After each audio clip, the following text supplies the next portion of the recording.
Welcome to back Hussain engineer channel. स्वागत है आपके मेरे चैनल में। आज मैं एक बहुत बड़ी अपडेट लेकर आया हूँ।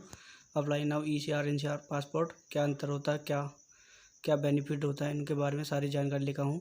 ECR passport immigration check not requirement. यह पासपोर्ट उनका बनता है जिनके पास 10-12 की मार्कशीट होती है।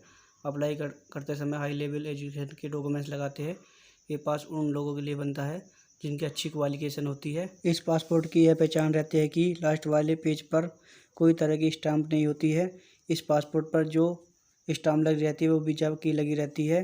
तो इस प्रकार के पासपोर्ट को ECR पासपोर्ट कहते हैं। तो गाइज हम ये दोनों पासपोर्ट वैलिड रहते हैं।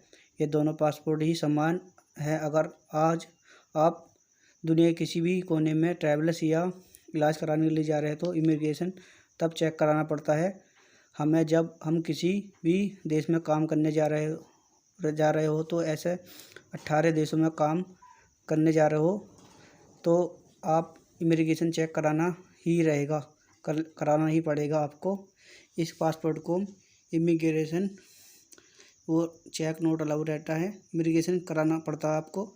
इस पासपोर्ट को हम ECR पासपोर्ट कहते हैं। ये सारी डिटेल है इसकी। इसमें डॉक्यूमेंट्स, पढ़े लिखे डॉक्यूमेंट्स लगते हैं सारे। Aadhaar card, PAN card, high school की मार्कशीट लगती है। चलते हम दूसरे पासपोर्ट की ओर। ECR passport immigration check requirement. यह पासपोर्ट उन लोगों को बनता है जिनके पास हाई स्कूल इंटर की मार्कशीट नहीं होती या पासपोर्ट अप्लाई करते समय हाई लेवल की एजुकेशन नहीं होती है। इस पासपोर्ट की पहचान इसके लास्ट वाले पेज पर इमिग्रेशन की मोहर लगी होती है। इमिग्रेशन पेज पर स्टाम्प लगी होती है, ये इसकी पहचान। लेकिन जब हम इन 18 देशों में काम के हिसाब से, वर्क से जाते हैं तो ECR पासपोर्ट वाले को इमिग्रेशन काउंटर क्लियरेंस लेनी पड़ती है। ये 18 देशों का नाम जो स्क्रीन पर दर्शा रहा हूँ मैं। तो गाइस ये 18 कंट्री के नाम हैं, इनको आप देख लीजिए और नोट डाउन कर लीजिए।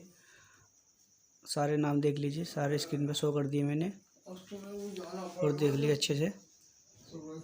अगर आप 18 कंट्री में कहीं वर्क पर्पज से जा रहे हैं तो आपको पासपोर्ट ECR कैटेगरी में आता है, तो आपको क्लियरेंस लेना ज़रूरी है। अगर गाइज आप किसी व्यक्ति के पास ECR पासपोर्ट और ECR बनाना चाहता है तो आपके लिए इनमें से किसी भी कंट्री में से 3 साल का वर्क एक्सपीरियंस दिखाना पड़ेगा और ऑफिस में जाकर अपनी फ़ाइल सबमिट करनी पड़ेगी। ECR पार्ट को ECR पासपोर्ट में कन्वर्ट कर दिया जाएगा। 3 साल का कंट्री का एक्सपीरियंस काम आता है, इसलिए आपको दिखाना पड़ता है 3 साल का एक्सपीरियंस और वर्क एक्सपीरियंस दिखाने मांगते हैं।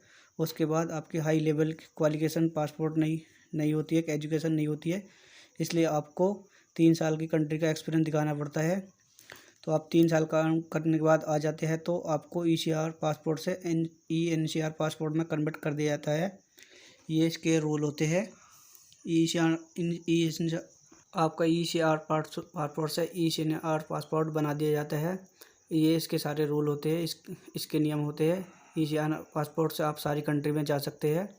इसके बाद आपके पास कोई आपत्ति नहीं होगी। ये हमारी सारी इस वीडियो का टोटल था। Thank you for watching.